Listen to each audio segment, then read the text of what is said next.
Hey, welcome back. Into today's video, we have a very important interview with Damien Leonhardt, formerly known as Jessi Slaughter.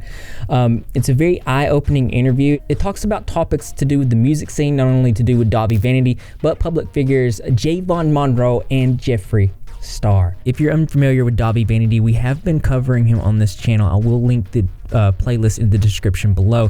He's the former lead singer of Blood on the Dance Floor and currently has over 22 sexual assault allegations.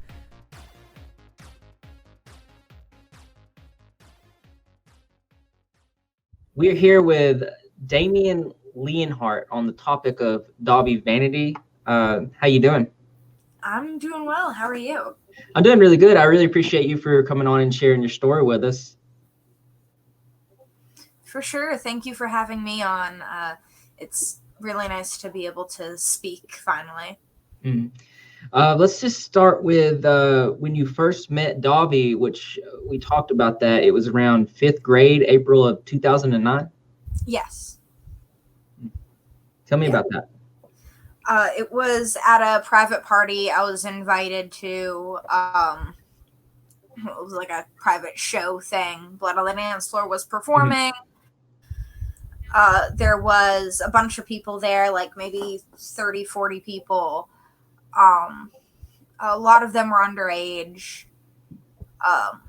Like he was dirty dancing with a lot of underage girls. It was just a party. It wasn't like a raging party, but it was, a show. And afterwards, I ended up having to stay late because my parents had car trouble on the way back. And that's when I ended up having a lot of extended time with him for the first time. You were 10 years old at the time. How old was he? He was 24. 24. And you said that he messaged you and liked your pictures? Yeah. Yeah, beforehand, I made a MySpace, and it was fairly plain. I only had, maybe 10 pictures on there. But I had added him, and he messaged me saying that he thought I was cute, and he thought I had good style, and he liked, or I forget if it was liking or upvoting or starring or whatever the heck you did on MySpace in 2009. But he showed affection to my comments, and I was like, right. Oh, you just like me. Yeah. And at that point, you hadn't physically met him. It was later on. How long did you guys talk on the MySpace platform? For about a month before we met. Maybe a little bit less. It was certainly in March that I first heard about Blood on the Dance Floor, and then it was sometime in April that I went to the show. Right. So it was a little less than a month, probably. When you guys first met physically, you said that he was dirty dancing, and this was at a party. Can you tell me more about that? He was grinding on younger girls, girls who were 13, 14, 15, 16. Just basically all ages of teenager. He was dancing with in a manner that was very much humping them and grinding on them and grabbing them and stuff. Which, yeah, that's...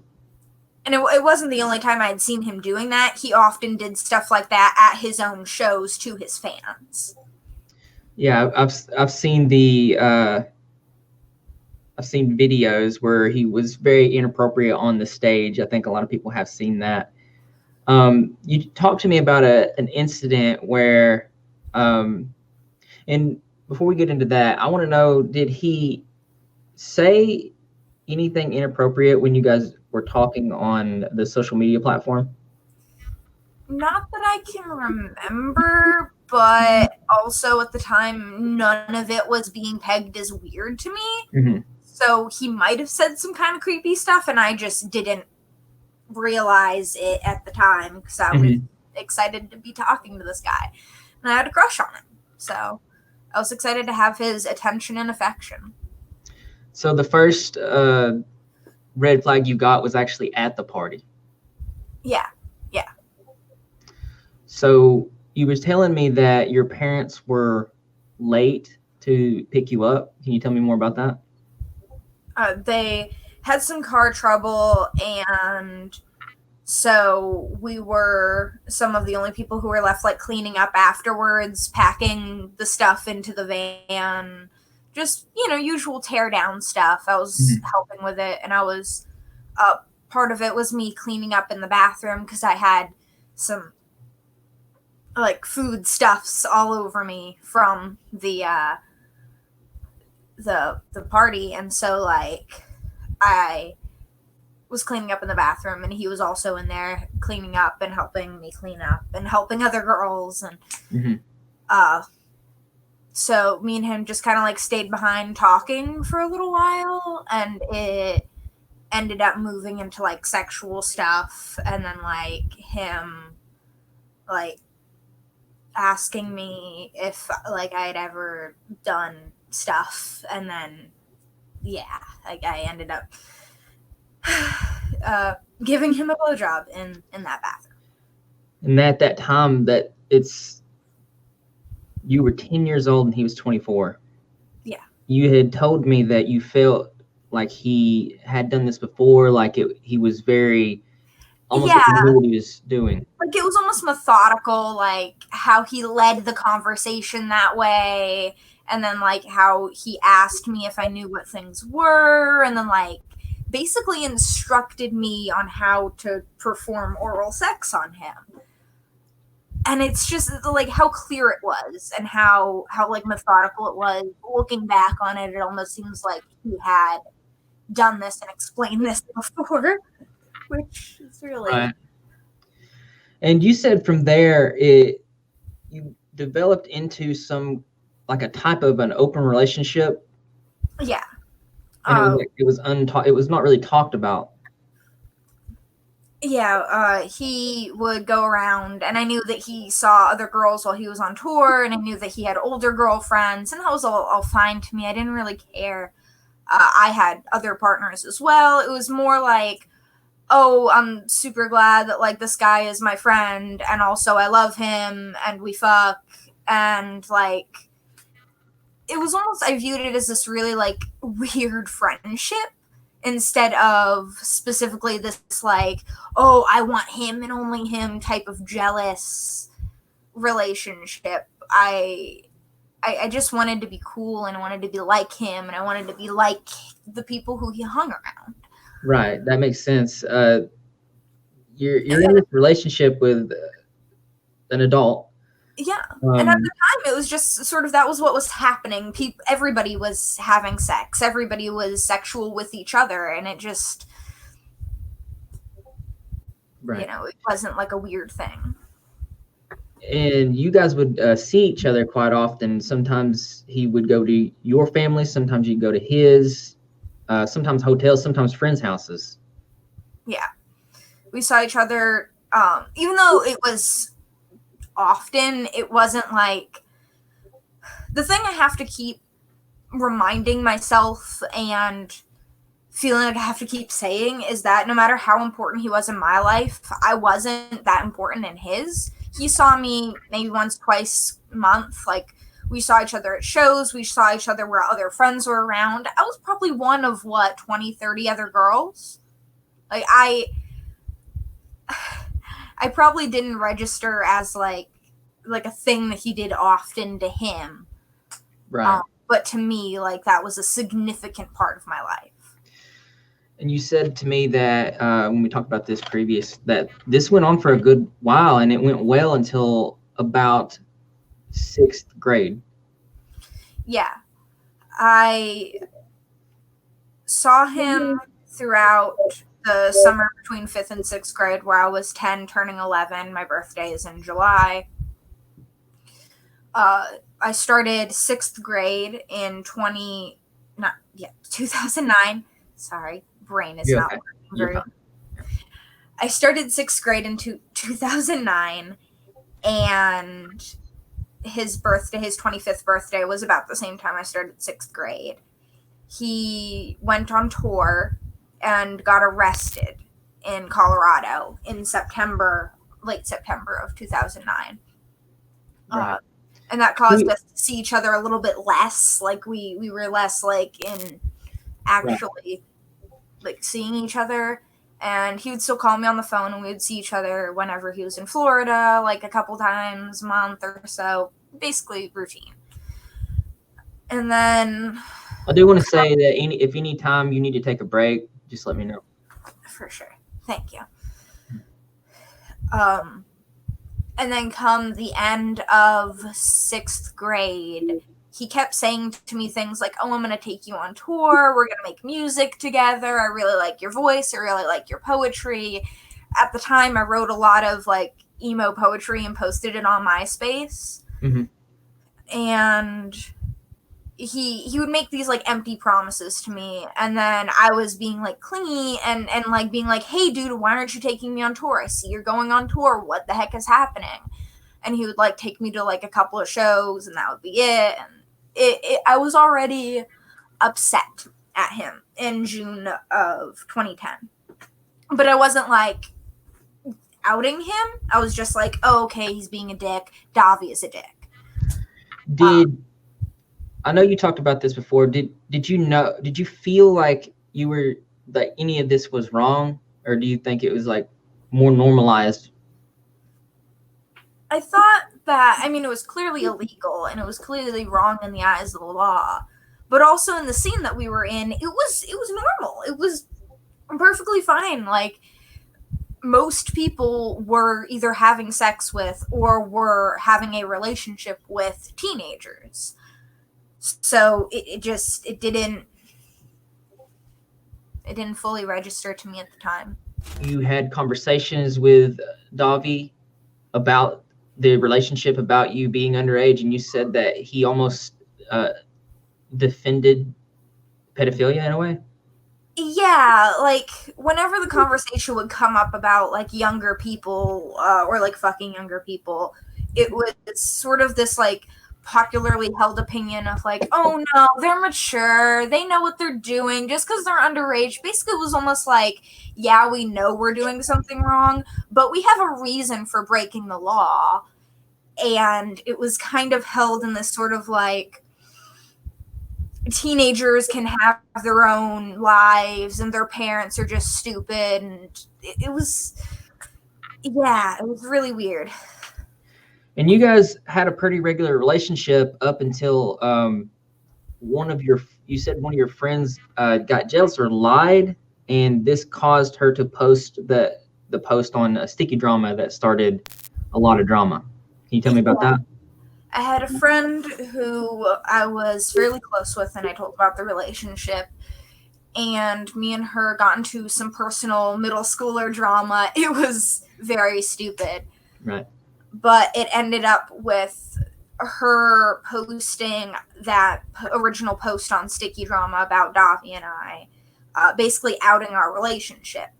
And Dahvie immediately went to disowning me and saying like that he never knew me and that I was a liar, and basically saying that I was accusing him of rape, even though I was trying to defend him. And my mom was actively trying to like call him on the phone, trying to be like, hey, yeah, let's squash this thing. Because my mom thought it was a good thing that I had friends who were like connected in the music scene.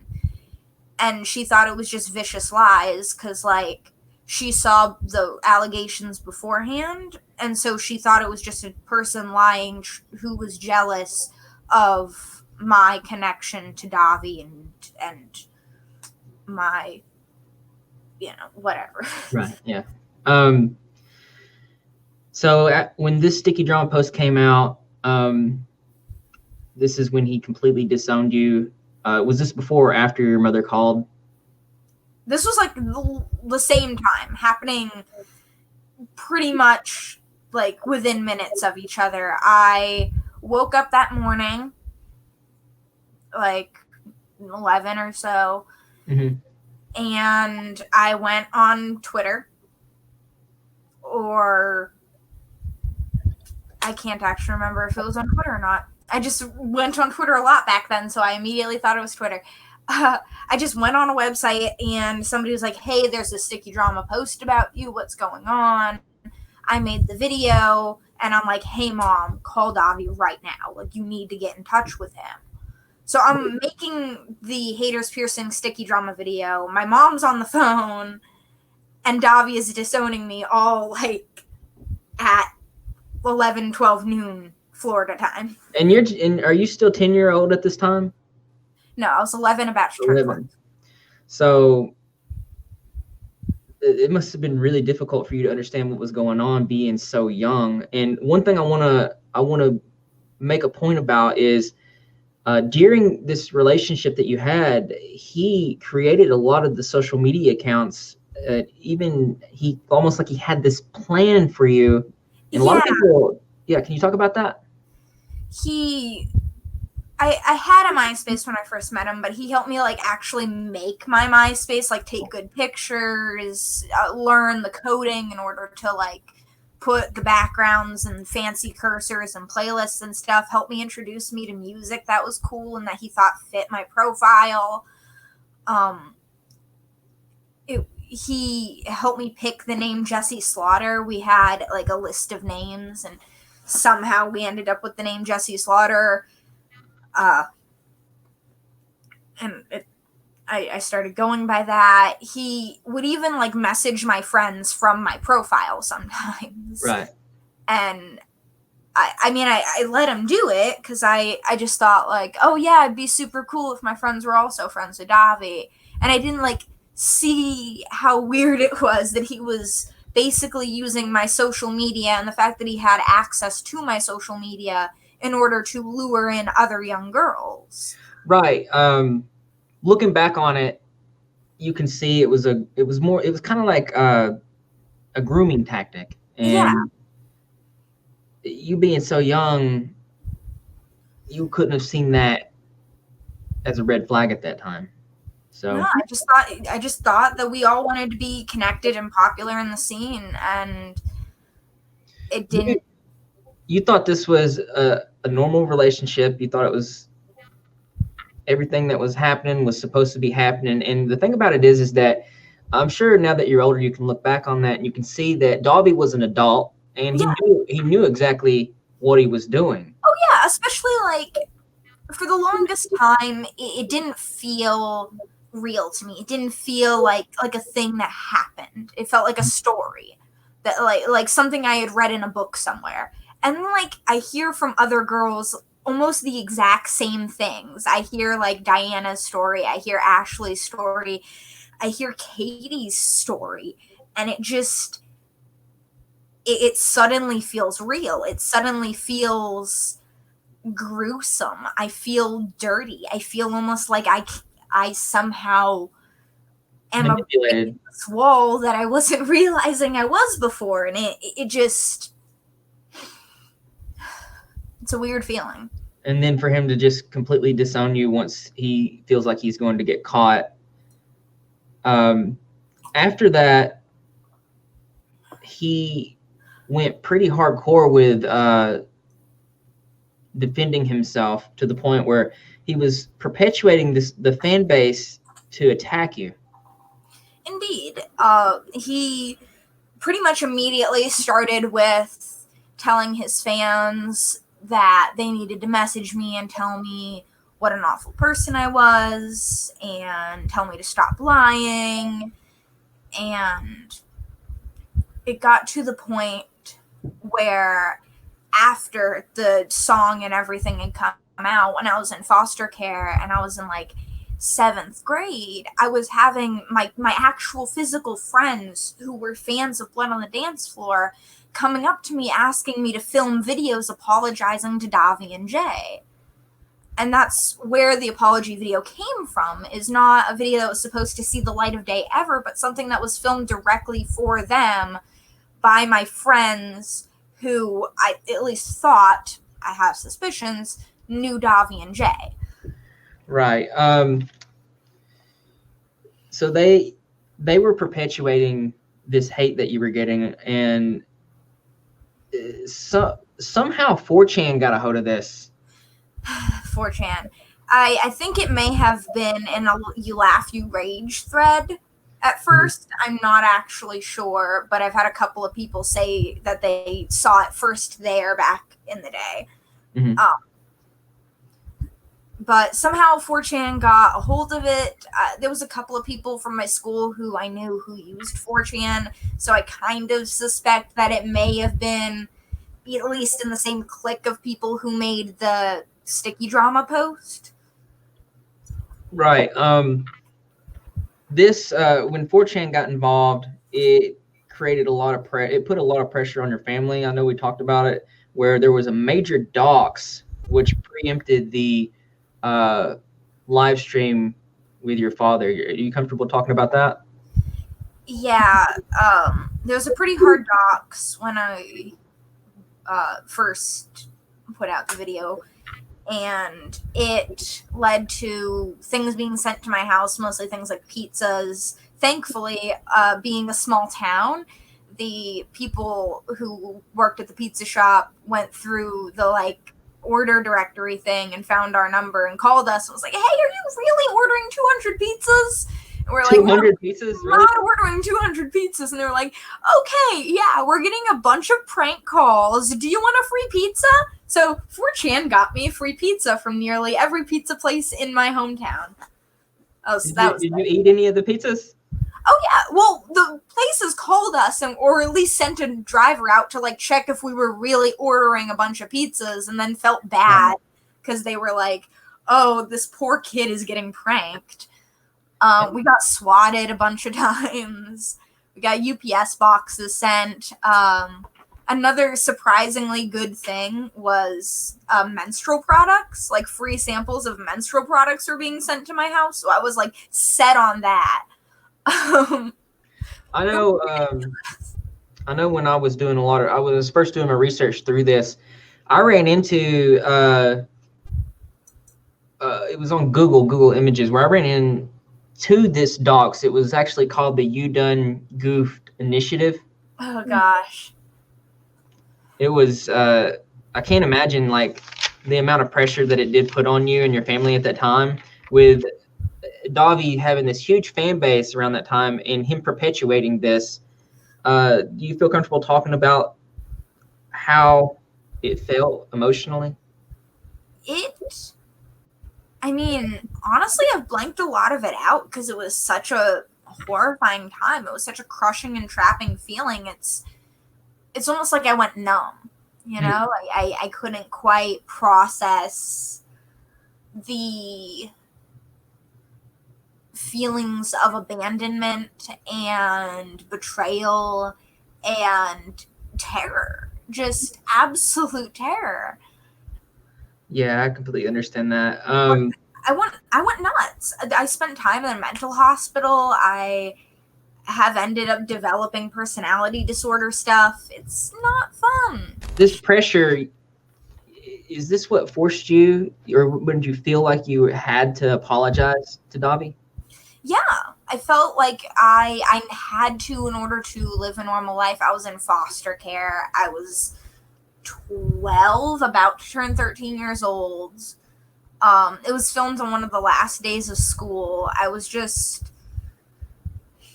really wanted to be forgiven and to be in with them again, because I still saw them as the ideal life. Right. Even if I hated Dahvie, it was one of those things where I could almost train myself to forgive him if just people stopped. You just wanted it to be over with. Yeah. One thing that hasn't been touched on is your relationship with Jayy Monroe. Are you comfortable talking about that? Yes. So at the time, I viewed him as my friend, but looking back on it, he clearly wasn't. I was a fan. I was somebody who was clingy. I had some very deep and personal moments with him.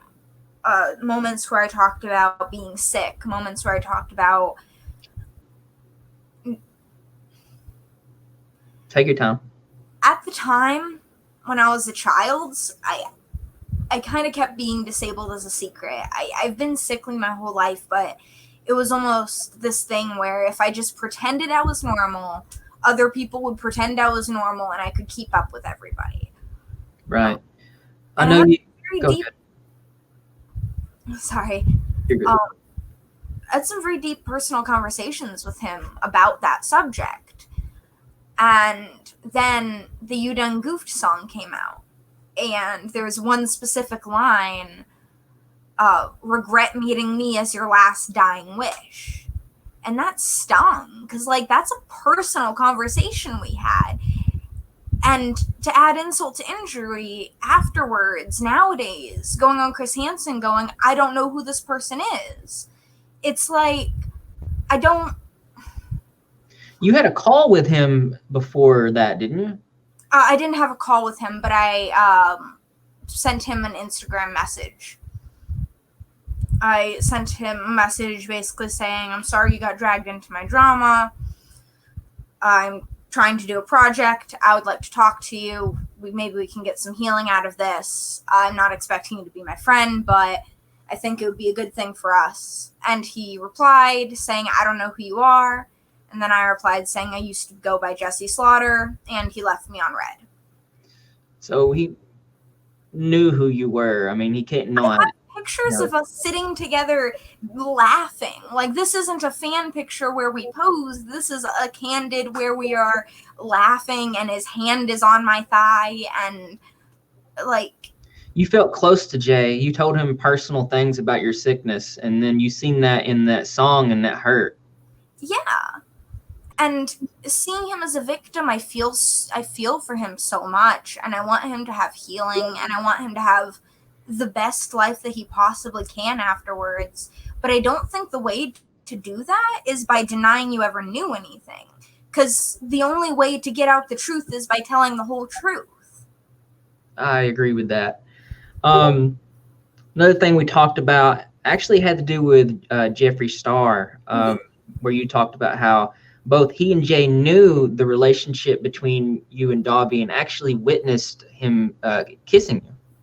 Yeah, they witnessed many girls kissing him. I wasn't the only one. Dahvie was very affectionate with a lot of his fans, and he was fucking a lot of them.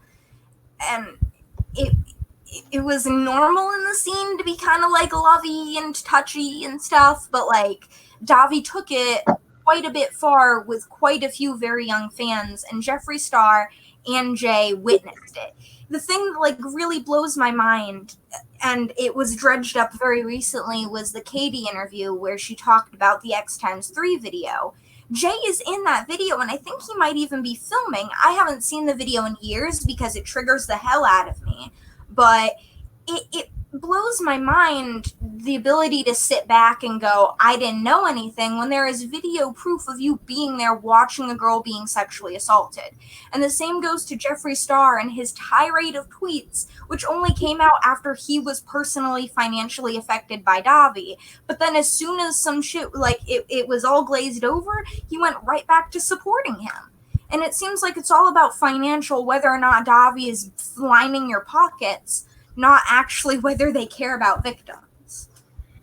So you feel like it was just very opportunistic. Indeed. Well, sorry for going on the tirade there. No, you're okay. I feel like this needs to be talked about. Yeah. Another thing I wanted to talk about was why you said that now you wanted to tell your story. I stayed silent for a very long time, first through fear and then through thinking that if I spoke up, I would only be hurting the case because I had no solid evidence. I only had a couple of pictures were taken at shows, my voice in the background with some videos. That's it. And then I saw Fallon's daughter. I don't know how old she is. She's in her late childhood, anywhere from 7 to 10. And he cut her hair. I don't remember if I saw a picture or just got her description, but he cut her hair. And he always cuts girls' hair the same before he does stuff. And it it made me so mad. It made me so upset that he has unfiltered access to a child now through their mother. And, like, I don't know if they've broken up or whatever. I think he's living back in Florida. I don't keep track of Dahvie. That's not my job. But, like, just the thought that he has access. And it's right there in front of everybody. And it pissed me off. And it made me go, no, I have to address this. I have to. Because if I don't, like, I'm the loudest voice in this. And it sucks that I'm the loudest voice. I didn't want to be. But here I am, and I have to talk about it. Because if I don't, more girls are going to get hurt. And I can't deal with that on my conscience. I understand. I really appreciate you coming on and sharing your story. And I do believe that your words are going to help. I do believe that people are going to take notice. Another thing, if you want to talk about this, you feel good about talking about anything any further. You said that he was still actively harassing you? Yeah, he's continued to harass me for years. He harassed me through a variety of methods, from doxing me and getting his fans to directly harass me, to there is things that I have no solid proof of, but almost sound like legitimate conspiracy theory things. Like, there was a guy who I dated when just after the Jessi Slaughter thing. And he was so nice and kind, and he was in the emo kid scene. And he flew down to Florida, had sex with me, took explicit pictures of me. I was 12. Flew back to New York, suddenly just disappeared. And then he started hanging out with Blood on the Dance Floor, and those pictures showed up online. I don't think that's a coincidence. I'm sorry that happened. And it's not the only time that stuff like that has happened, where it's just been like, just weirdly close coincidences of Dahvie getting close to people who do stuff, or who, like, try to track me down. And like, recently I've been getting calls from a mysterious phone number, along with another girl who recently came out about Dahvie stealing money from her and sending her pictures while she was underage. Yeah. And it's just like, it was on my Instagram live. Like, there's proof of this. This isn't, like, I'm not crazy, but I feel crazy. I feel like one of those gang stalking people, and it's, I know exactly who you're talking about. I'm not going to say her name here, but I did a pre-screen interview with her. I can send the recording of that. Yeah, you can send that to me. I talked to her, and she sent me actually the evidence of Dahvie basically taking advantage of her for money and things like that. So that's something that I'm still looking into. It's obvious, not just to me, but the viewers, anybody that's watching this story, anybody that knew anything about the Jessi Slaughter incident back in the day, can see now what this was, what this is, and the impact that it's having. So your story, Ashley's story, Jess's story, everybody's story is important to hear. And I appreciate all you girls for coming on and having the strength to share it. For sure. Thank you for having the strength to listen and having the mind to put this out there on your channel. Thank you. This was a very difficult interview for me. I can't imagine for Damien. I did reach out to Javon Monroe and Jeffree Star on Instagram. I've yet to get a comment in return, but if I do, stay tuned and I will let you know. I want to thank my patrons for the continued support through this difficult time with the COVID-19 stuff going on. I really didn't expect you guys to keep supporting, because I would have understood with all the difficulties that are going on across the nation, across the world. So it really does mean a lot to me, and hope everybody had a good weekend. It's really good to see you. Update on the Facebook page is that we do have just over 5,000 followers. So my whole year goal was 10,000 followers, and to be halfway right now is pretty crazy. We're going to keep up with this investigation and doing interviews on the topic of Dahvie Vanity. I feel like this is a really important case in that a lot of things have slipped through the cracks on this, so we're really going to be working hard on this. If you guys have any questions, just let me know in the comment section below. We are also working on new merch, so I know I've been saying that for like most of this year already, but things have kind of slowed down with all the stuff that's going on, so just bear with me and we'll get you guys something out there that you like. But I know that you're repping, if you're not repping, you're gagging. How you do that? Oh, just subscribe, notifications channel, be in the comment section for every single video, because I'm going to be there. Greg the cat's going to be there, and the rest of the Repzilla community as well. And I expect to see you there too, because this channel loves you. Greg, you hungry? Let's get some food, buddy.